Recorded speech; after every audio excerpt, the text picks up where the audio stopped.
Hi friends, സച്ചിയുടെയും രേവതിയുടെയും ഏറ്റവും പുതിയ വിശേഷങ്ങളിലേക്ക് എല്ലാവർക്കും സ്വാഗതം.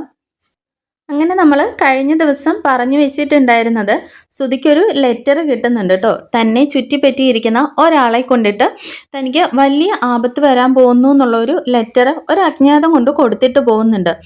ആ എപ്പിസോഡൊക്കെ നമ്മൾ നമ്മുടെ ചാനലിൽ മുമ്പായിട്ട് അപ്ലോഡ് ചെയ്തിട്ടുണ്ട്. കാണാത്തവർ അത് കൂടി ഒന്ന് പോയി കാണണം കേട്ടോ.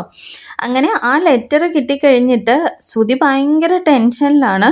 ശ്രുതിക്ക് നോക്കുന്നവരെല്ലാം ഇവർ കാരണമാണോ എനിക്ക് പ്രശ്നങ്ങൾ ഉണ്ടാവാൻ പോകുന്നതെന്ന് ഓർത്തിട്ട് ടെൻഷൻ അടിച്ച് നടക്കുകയാണ്. കാരണം ഒരു അബദ്ധം കഴിഞ്ഞിട്ട് ഇങ്ങോട്ട് വന്നിട്ടേ ഉള്ളൂ. തന്നെ ലക്ഷങ്ങളോളം പറ്റിച്ചിട്ട് കടയിൽ നിന്ന് സാധനങ്ങളൊക്കെ കൊണ്ടുപോയല്ലോ. അത് ഓർത്തിട്ട് ശ്രുതി ആകെ ടെൻഷൻ അടിച്ചിങ്ങനെ ഇരിക്കുകയാണേ. അങ്ങനെ നമ്മുടെ സച്ചിയുടെ രണ്ടാമത്തെ കാർ ഓടിക്കാനായിട്ട് ഒരു ഫ്രണ്ട് വരുന്നുണ്ടല്ലോ. അയാളെ കാണുമ്പോഴേയും ശ്രുതി ചോദിക്കുന്നുണ്ട്, ശ്രുതി ഇനി ഈവൻ കാരണമാണോ എനിക്ക് പ്രശ്നങ്ങൾ ഉണ്ടാകുന്നത്? ശ്രുതി എന്താ ഇത്?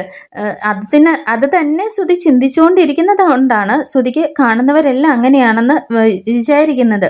എന്തായാലും ശ്രുതി ആ പ്രശ്നങ്ങളൊക്കെ ഒന്ന് മാറ്റിക്കളാം.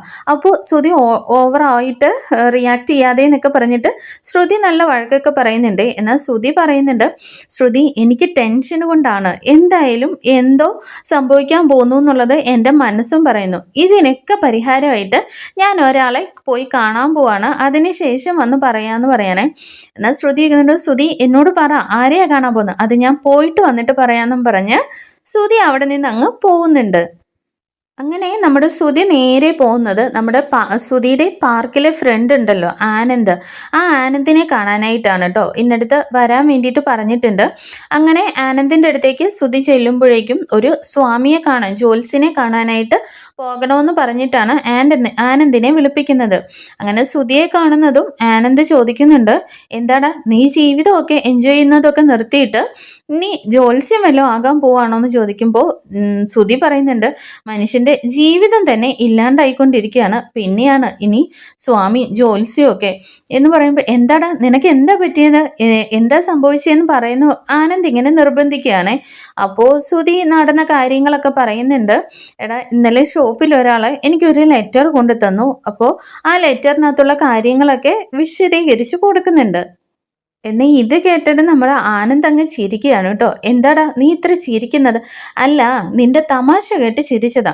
ആര്? നിന്നെ ചുറ്റിയിരിക്കുന്ന ആളുകൾ കാരണം നിനക്ക് പ്രശ്നങ്ങൾ ഉണ്ടാവുമെന്നോ? നീ കാരണം നിന്റെ ചുറ്റുമുള്ള ആളുകൾക്കാണ് പ്രശ്നം ഉണ്ടാവുന്നതെന്ന് പറയാനേ. അങ്ങനെ ആനന്ദ് പറയുന്നുണ്ട്, എടാ എന്തിന് എന്നെ തന്നെ നോക്ക്, ഞാൻ നിനക്ക് പൈസ തന്നതുകൊണ്ട് നീ എന്നെ ലോകം മൊത്തം ചുറ്റിച്ചില്ലേ, അതുകൊണ്ട് എനിക്കല്ലേ പ്രശ്നം ഉണ്ടായത്, നിനക്ക് എന്ത് പ്രശ്നം ഉണ്ടാകാനാണെന്ന് ചോദിക്കുകയാണ്. എന്നാൽ ശ്രുതി പറയുന്നുണ്ട്, എടാ ബ്രോ അതൊക്കെ വിട്, അത് കഴിഞ്ഞു പോയ കാര്യങ്ങളല്ലേ ബ്രോ.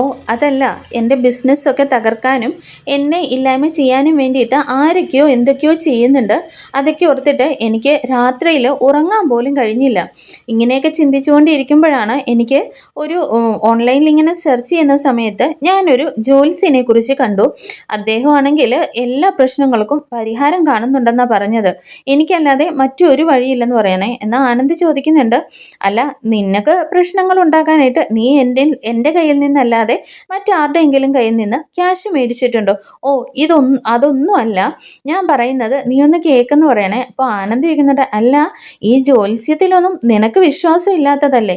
എൻ്റെ അവസ്ഥ ഇതാണിപ്പോൾ, എനിക്ക് മറ്റൊരു വഴിയില്ല എന്ന് പറയണേ. അപ്പോൾ ആനന്ദ് പറയുന്നുണ്ട്, ആ ശരിയാണ്, നിന്നെ പോലുള്ള ആളുകളൊക്കെ എന്തെങ്കിലുമൊക്കെ പ്രശ്നങ്ങൾ വരുമ്പോഴാണ് ദൈവത്തിനെയും ജ്യോത്സ്യന്മാരുടെയൊക്കെ പിറകെ ഓടുന്നത്.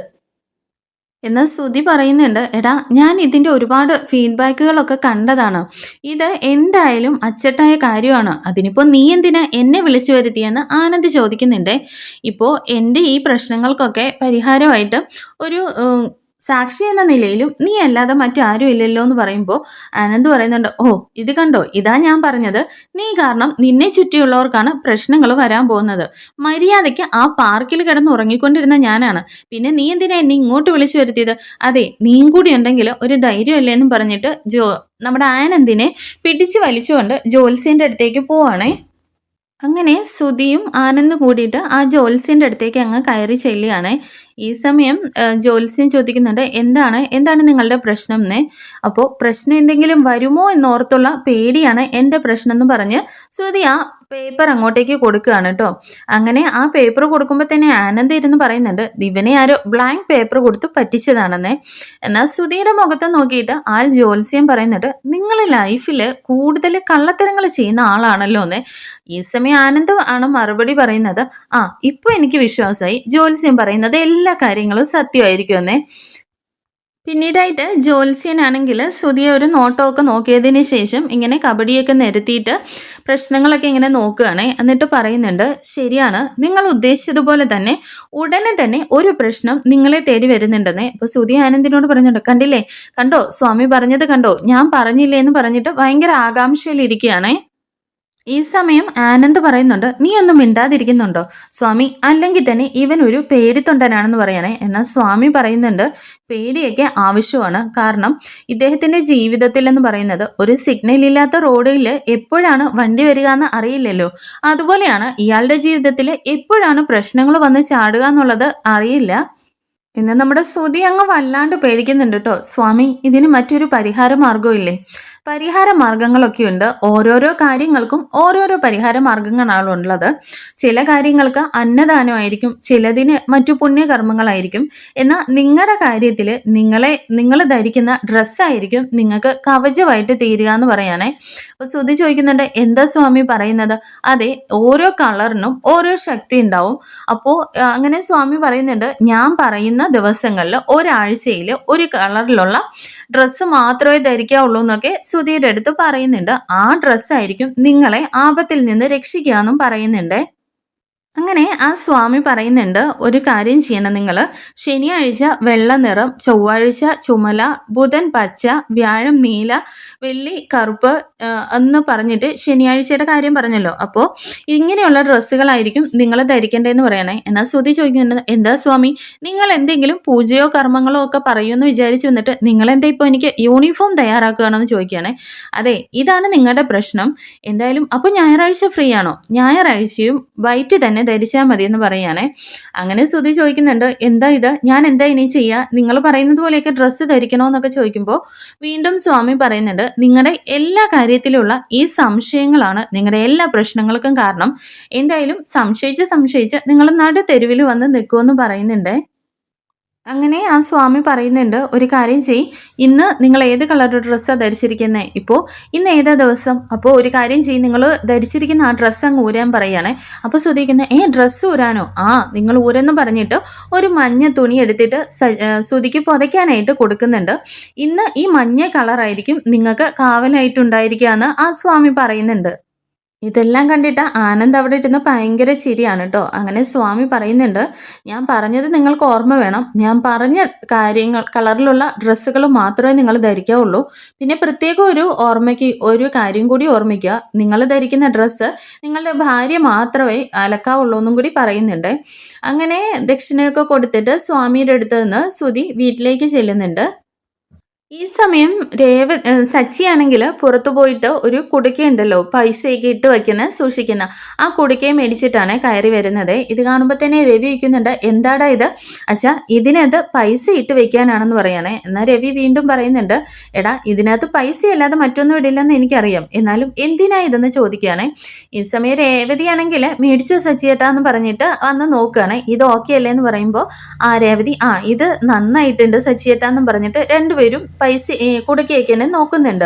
അപ്പോഴേക്കും രവി ചോദിക്കുന്നുണ്ട്, എടാ ഇത് എന്തിനാണെന്ന്? അച്ഛാ, ഇത് നമുക്ക് മുകളിലൊരു റൂം പണിയണമല്ലോ, അതിന് വേണ്ടിയിട്ട് ഞാനും രേവതിയും കൂടിയിട്ട് ഇനിയുള്ള ദിവസങ്ങളിൽ പൈസ ഇതിനകത്തിട്ട് സൂക്ഷിച്ച് വെക്കാനാണെന്ന് പറയുന്നുണ്ട്. ഈ സമയം ചന്ദ്ര അങ്ങോട്ടേക്ക് വരുന്നുണ്ട് കേട്ടോ. ഞാൻ പ്രതീക്ഷിച്ചതുപോലെ നടന്നല്ലോ, എന്തായാലും ഇത്ര നേരത്തെ നടക്കുമെന്ന് ഓർത്തില്ല എന്ന് പറഞ്ഞിട്ടാണ്. എന്നാൽ രവി ചോദിക്കുന്നുണ്ട്, എന്താ ചന്ദ്രേ, എന്താ പറഞ്ഞത്? അല്ല, ഞാൻ വിചാരിച്ചിരുന്നു എന്തായാലും റൂം കെട്ടാൻ വേണ്ടിയിട്ട് നിന്നെ കൊണ്ടൊന്നും കഴിയില്ല, വീട് വീണ്ടാന്തരം നടന്നിട്ട് പിച്ചി എടുക്കണമല്ലോ, എന്തായാലും നിന്റെ കെട്ടിയോന് റൂം പണിയാൻ വേണ്ടിയിട്ട് പിച്ചി എടുക്കാൻ വേണ്ടിയിട്ട് രണ്ടുപേരും കൂടി ഇറങ്ങുകയാണോന്നൊക്കെ ചോദിച്ച് ചന്ദ്രമതി ഇങ്ങനെ പറയുന്നുണ്ട്. രവി അപ്പോൾ ചോദിക്കുന്നുണ്ട്, എന്താ ചന്ദ്രൻ നീ പറയുന്നത്? അച്ഛാ വിട്ടേക്ക്, അമ്മയാണെങ്കിൽ 2 ദിവസം ബാറ്ററി ഇല്ലാതെ ചാർജ് പോയതുപോലെയാണ് ഇരുന്നത്. എന്നാൽ ഇപ്പോൾ ചാർജായി വരുന്നുണ്ട്, പഴയ ഫോമിലായിട്ടുണ്ട്. അപ്പോൾ എന്നെ എന്തെങ്കിലും പറയണ്ടേ എന്ന് പറയണേ. എന്നാൽ ചന്ദ്രമതി പറയുന്നുണ്ട്, എടാ എൻ്റെ കാര്യം വിട്ടേരെ, ഇപ്പോൾ നീ രണ്ടും കൂടി പിച്ചയെടുക്കാൻ പോവാണോ എന്ന് ചോദിക്കുന്നുണ്ട്. എന്നാൽ ഇതിന് മറുപടിയായിട്ട് രേവതി പറയുന്നുണ്ട്, അമ്മേ ആവശ്യമില്ലാത്തത് പറയണ്ട, ഞാനും എൻ്റെ സച്ചിയേട്ടനും മറ്റുള്ളവരുടെ ഒന്നും ആഗ്രഹിക്കുന്നവരല്ല, ഞങ്ങൾ കഷ്ടപ്പെട്ടിട്ടാണ് എന്തെങ്കിലും സമ്പാദിക്കുന്നത് തന്നെ. ഞാനും സച്ചിയേട്ടനും കൂടി സമ്പാദിച്ച് തന്നെ റൂം കെട്ടുമെന്ന് പറയാനേ. അപ്പോഴേക്ക് ചന്ദ്രമതി വീണ്ടും ഇങ്ങനെ പരിഹസിച്ചുകൊണ്ട് പറയുന്നുണ്ട്, ആ റൂം കെട്ടുന്നതിൻ്റെയാ ഇപ്പം രണ്ടുപേരും കൂടെ പിച്ചപാത്രം പിടിച്ചിട്ട് ഇങ്ങനെ നിൽക്കുന്നതെന്നും പറഞ്ഞ് കളിയാക്കുകയാണേ. ഈ സമയമാണ് നമ്മുടെ സുതിയാണെങ്കിൽ അമ്മാന്ന് പറഞ്ഞിട്ട് വാതിൽക്ക് വന്ന് വിളിക്കുന്നുണ്ട്. സുതിയാണെങ്കിലോ ഒരു മഞ്ഞ തുണിയൊക്കെ പൊതിച്ചിട്ടാണല്ലോ വന്ന് നിൽക്കുന്നത്.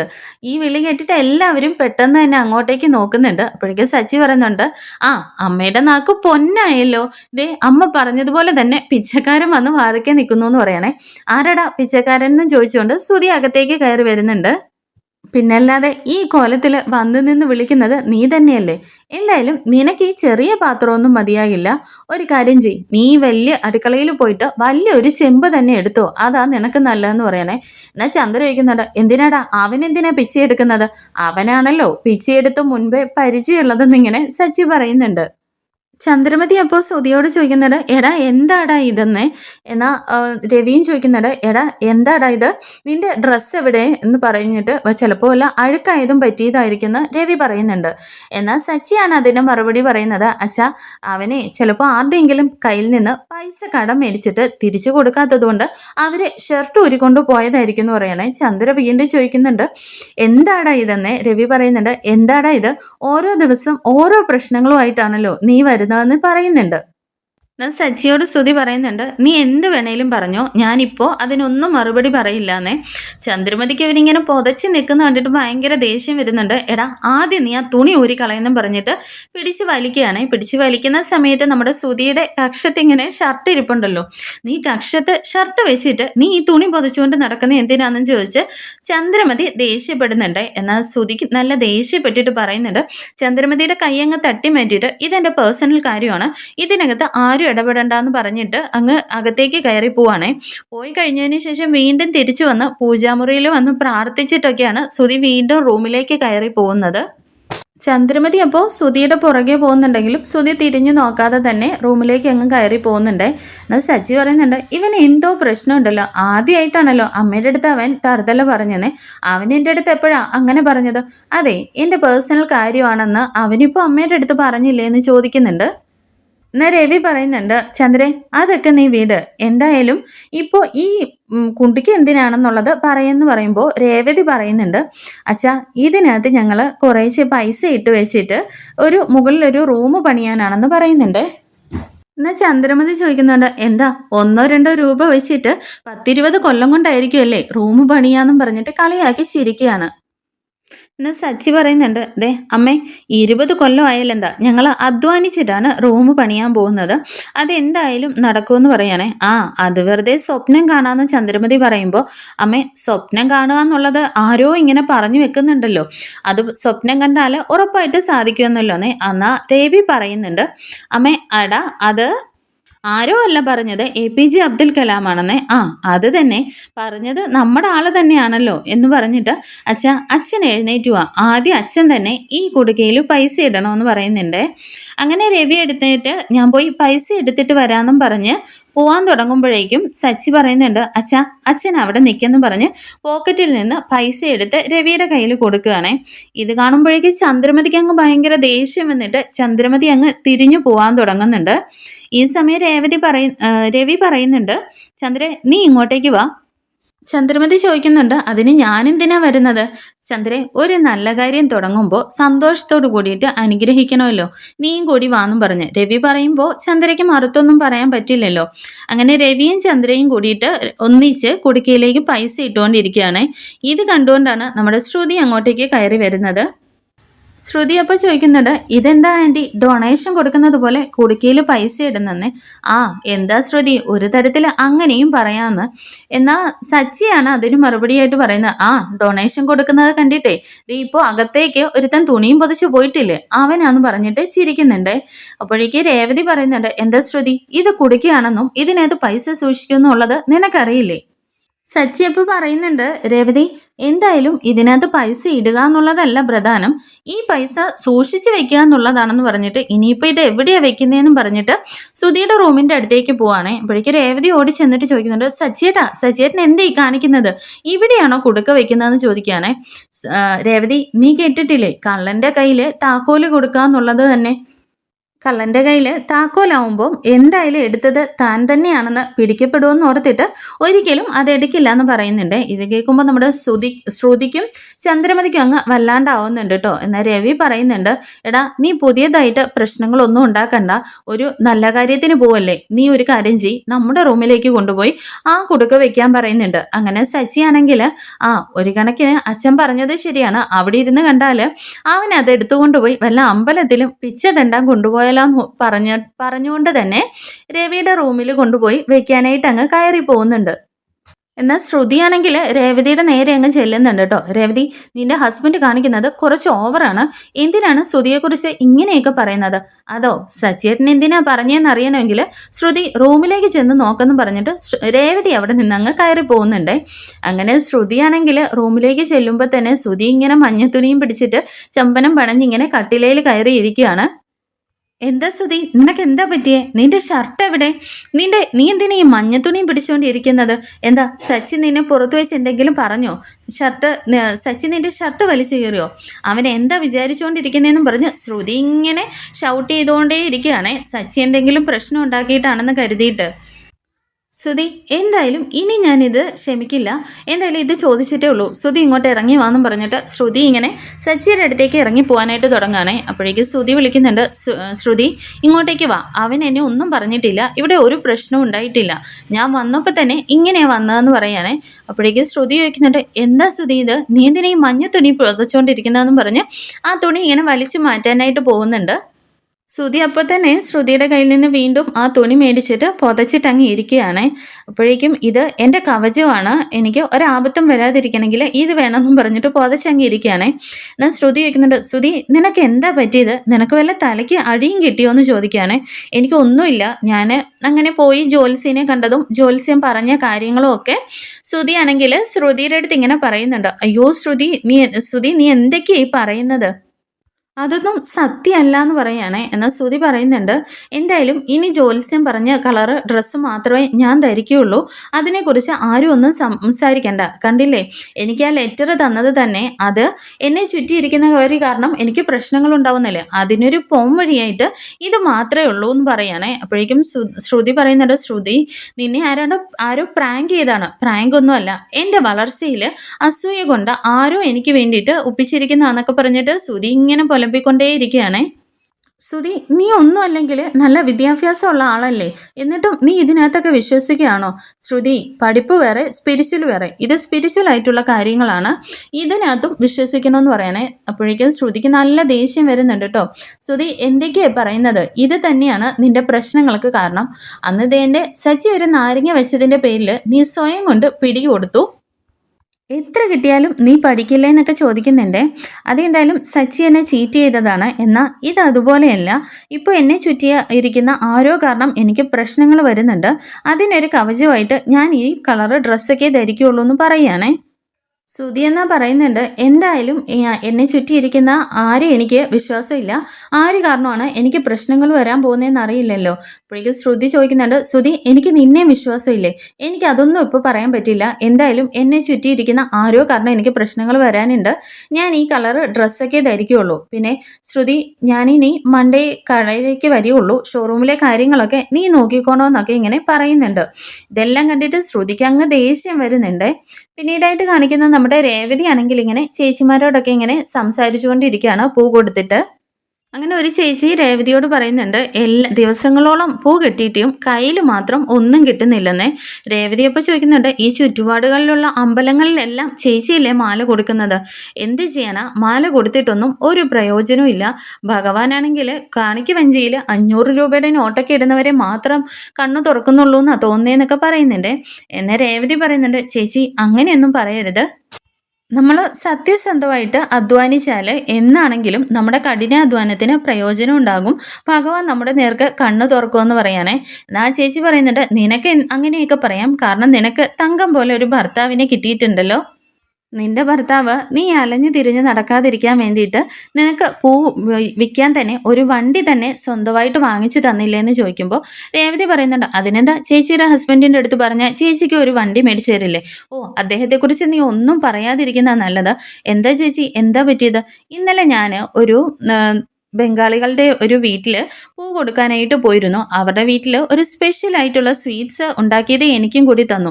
അത് ഭയങ്കര ടേസ്റ്റ് ഉള്ളതായ കാരണം എങ്ങനെയാണ് അതിൻ്റെ ഉണ്ടാക്കുന്നതെന്നൊക്കെ ഞാൻ ചോദിച്ച് മനസ്സിലാക്കി എൻ്റെ ഭർത്താവിന് വലിയ കാര്യത്തിന് ഞാൻ ഉണ്ടാക്കി കൊടുത്തു.